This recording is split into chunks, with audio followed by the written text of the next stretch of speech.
তুমি কি কখনো এমন কিছু করেছো যেটা জানো ভুল তবুও করেছো? দস্তয়েভস্কি বলতেন এই ভুল করার আনন্দই মানুষকে মানুষ বানায়।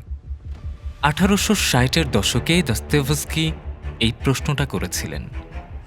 ভাবুন তো, আজ 2025-এ এসেও যখন আমাদের হাতের মুঠোয় এক ক্লিকেই সব উত্তর, যখন গুগল বা চ্যাটজিপিটি এক নিমিষেই সব সমস্যার সমাধান এনে দেয়, তখনও এই প্রশ্নটা আমাদের পিছু ছাড়ে না।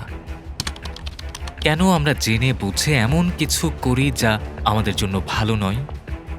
কেন আমরা যুক্তির বাইরে গিয়ে নিজেদের ক্ষতি করি?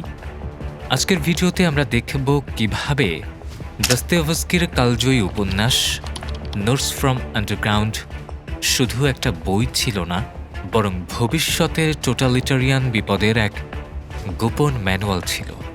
কিভাবে এই বইটা আমাদের আধুনিক সমাজ, রাজনীতি আর মানুষের মানসিকতার উপর এক অলক্ষ্য প্রভাব ফেলছে, সেটাই আজ আমরা উন্মোচন করব। বইটা প্রথম বের হয় 1864 সালে, এমন একটা সময়ে যখন রাশিয়া পশ্চিমা ইউটোপিয়ান আইডিয়াগুলোতে টইটুম্বুর। তখন বৈজ্ঞানিক সমাজতন্ত্রের জয় জয়কার। রেশনাল অ্যাগিজম বা যুক্তিভিত্তিক স্বার্থপরতার তত্ত্ব বলছে মানুষ নাকি সব সময় যুক্তিসঙ্গতভাবে নিজের ভালোর জন্য কাজ করে। সবার বিশ্বাস ছিল যে সবকিছুই একই রকম গণিত বা বিজ্ঞানের সূত্রে বাঁধা যাবে, আর তাতেই আসবে পরম সুখ। কিন্তু দস্তয়েভস্কি, যিনি নিজেও তৎকালীন সমাজের এই আধুনিকতাবাদী চিন্তাধারার একজন কট্টর সমালোচক ছিলেন, তিনি এই যুক্তির রাজ্যে একটা সাংঘাতিক বোমা ফাটান। তিনি পরিষ্কার জানিয়ে দেন, মানুষ মানে শুধু যুক্তির দাস নয়, তার নিজের পায়ে কুড়াল মারার, নিজের ক্ষতি করারও এক অদ্ভুত অধিকার আছে। তিনি প্রশ্ন তুলেছিলেন, যদি সব কিছুই যুক্তি দিয়ে চলে, যদি সব কিছুর একটা নির্দিষ্ট সূত্র থাকে, তাহলে মানুষের স্বাধীনতা কোথায় রইল? এই মারাত্মক বার্তাটাই পরে বিংশ শতাব্দীর বড় বড় স্বৈরশাসনের মনস্তাত্ত্বিক ফাউন্ডেশন গড়ে তুলতে সাহায্য করেছিল। দস্তয়েভস্কি যেন আগেভাগেই বুঝেছিলেন, মানুষকে শুধু সংখ্যায় বা সূত্রে বেঁধে ফেলার চেষ্টা করলে কি ভয়ঙ্কর পরিণতি হতে পারে। আমাদের প্রথম প্রশ্ন, কেন একজন মানুষ জেনে শুনে নিজের ক্ষতি করে? আন্ডারগ্রাউন্ড ম্যান উপন্যাসের সেই অদ্ভুত চরিত্রটা বলে, 2 গুণ 2 4 আমার দরকার নেই, আমি যদি চাই 5 করব। শুনতে হাস্যকর মনে হলেও এটা আসলে আমাদের রোজকার জীবনের এক চরম সত্যের প্রতিচ্ছবি। ধরুন না, সিগারেটের প্যাকেটে ক্যান্সারের বিভৎস ছবি থাকা সত্ত্বেও ধূমপান বাড়ছে। বা ধরুন, আমরা জানি ফাস্টফুড শরীরের জন্য খারাপ, তবুও রাতের বেলা সেই পিৎজাই অর্ডার করি। এটা কি শুধু দুর্বলতা, নাকি যুক্তিবাদের চূড়ান্ত অপমান? দস্তয়েভস্কি এখানে এক দারুণ গভীর কথা বলেছেন। মানুষের অন্তরে একটা অযৌক্তিক কোর আছে। এটা শুধু এক নিছক ইচ্ছা নয়, এটা এক গভীর অহংকার। এই অহংকারটা বলে, আমি সূত্র মেনে চলব না, আমি আমার নিজের শর্তে বাঁচব, এমনকি যদি তাতে আমার ক্ষতিও হয়। যখন বৈজ্ঞানিক সমাজতন্ত্র বা যে কোনো সিস্টেম বলে সুখ হবে সূত্রের ধরা, তখন মানুষের এই অযৌক্তিক আত্মা বিদ্রোহ করে। সে উদ্দেশ্য প্রণোদিতভাবে নৈরাজ্য সৃষ্টি করে, বিশৃঙ্খলা তৈরি করে, শুধু নিজের স্বাধীনতা প্রমাণ করতে চায়। এই ছোট্ট দ্বন্দ্বটাই পরে স্ট্যালিনের গুলাগ, হিটলারের নাৎসি ক্যাম্পের মতো ভয়ঙ্কর শাসন ব্যবস্থার জন্ম দেয়, যেখানে মানুষকে শুধুই একটা সংখ্যা বা উৎপাদন যন্ত্র বানানোর চেষ্টা করা হয়েছিল। কিন্তু ইতিহাস দেখিয়েছে, মানুষের ভেতরকার সেই অযৌক্তিক আত্মা কোনো দিনও সম্পূর্ণভাবে বশ্যতা স্বীকার করেনি, বরং বিদ্রোহ করেছে।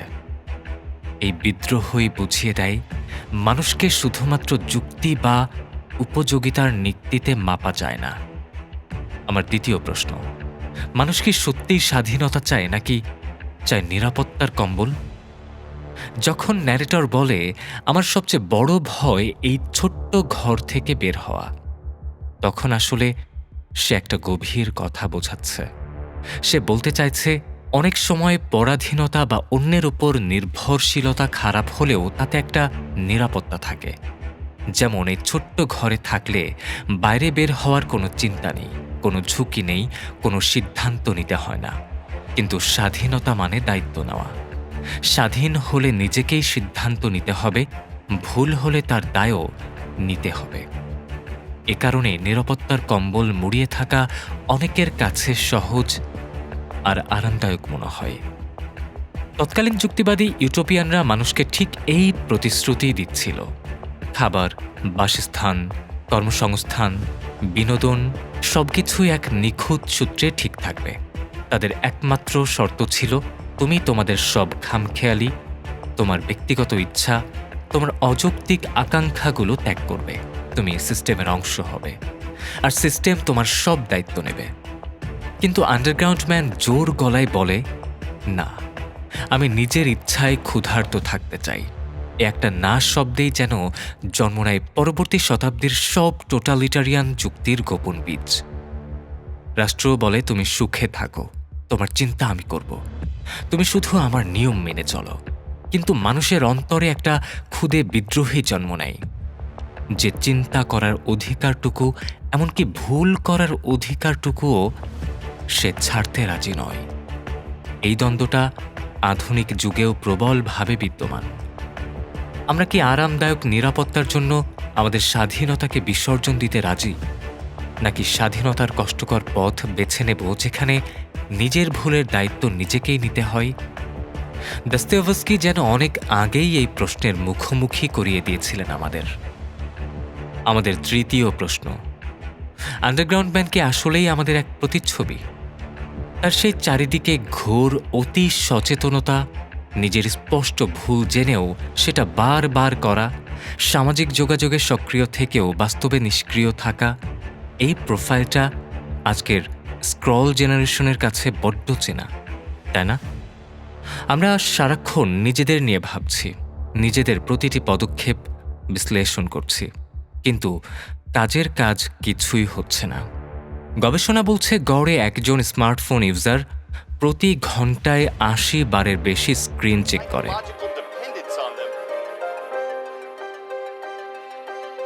People here are looking at their phones every 12 minutes and spending about 24 hours online every week. এর অর্ধেকের বেশি কোনো উদ্দেশ্য ছাড়াই শুধু এরকম নিজের ইচ্ছা প্রমাণ করার চেষ্টা। আন্ডারগ্রাউন্ড ম্যানও তাই করত, লিখত, মুছত, আবার লিখত। কেউ পড়ুক বা না পড়ুক, তাতে তার কিছু আসত যেত না। আমরাও যেন নিজেদের জন্য এক অদৃশ্য আন্ডারগ্রাউন্ড কক্ষ তৈরি করেছি, যেখানে আমরা নিজেরাই নিজেদেরকে জিম্মি করে রাখি। দস্তয়েভস্কি যে গোপন চক্রান্ত দেখিয়েছিলেন, যেখানে মানুষ নিজেরই ইচ্ছার কাছে বন্দী হয়ে যায়, তা আজ সেলফি কালচারে রূপ নিয়েছে। আমরা নিজেরাই সেরা সংস্করণ দেখানোর এক অলীক প্রতিযোগিতায় নেমেছি, আর এই করতে গিয়ে আমরা নিজেরাই নিজেদের আন্ডারগ্রাউন্ড কক্ষের জেলার হয়ে গিয়েছি। এই অতিরিক্ত সচেতনতা, এই আত্ম অবজ্ঞা আর বিচ্ছিন্নতা, এসবই যেন আন্ডারগ্রাউন্ড ম্যানের চেতনারই আধুনিক রূপ, যা আমাদের মানসিকতাকে এক অলক্ষ্যভাবে প্রভাবিত করে চলেছে। এখন আসল দাবিটা প্রমাণের পালা। বইটা কিভাবে ভবিষ্যতের টোটালিটারিয়ান বিপদের এক গোপন ম্যানুয়াল বা সিক্রেট ম্যানুয়াল ছিল? প্রথমত, এতে মানুষকে নম্বরে নামানোর প্রকল্পকে অসম্মান করা হয়। দস্তয়েভস্কি যেন বলতে চেয়েছেন যে রাষ্ট্র মানুষের অযৌক্তিক দিকটা, তার স্বাধীন ইচ্ছাকে অস্বীকার করে, সে রাষ্ট্রই সবচেয়ে বেশি ভয় পায়, কারণ তারা জানে মানুষ কেবল যুক্তির কৃণক নয়। ইতিহাস সাক্ষী, স্ট্যালিনের ১৯৩০-এর দশকে কুখ্যাত গোলাগে ১৮ মিলিয়নের বেশি মানুষকে আটকে রাখা হয়েছিল। তাদের কাজ ছিল উৎপাদনের সূত্র মেনে চলা, যন্ত্রের মতো কাজ করা, কিন্তু সেখানেই বিদ্রোহ ছিল। কয়েদিরা জেনে বুঝে নিজেদের কাজ খারাপ করত, উৎপাদন কমিয়ে দিত, শুধু আমি মানুষ বলে প্রমাণ করার জন্য। তারা তাদের অযৌক্তিক ইচ্ছাকে কাজে লাগিয়ে সিস্টেমকে চ্যালেঞ্জ করত। আধুনিক দুনিয়ায় একই কৌশল এখন ডিজিটাল ফর্মে চলছে। অ্যালগোরিদম তোমার পছন্দ জানে, তোমার সুখের ফর্মুলা বানায়, তোমাকে কি দেখতে হবে, কি কিনতে হবে তাও ঠিক করে দেয়। কিন্তু তুমি যদি হঠাৎ অঙ্কের বাইরে কিছু সার্চ করো, যেমন কেন আমি দুঃখী হতে ভালোবাসি বা কেন আমি একা থাকতে চাই, তখন সিস্টেম একটু চমকে যায়।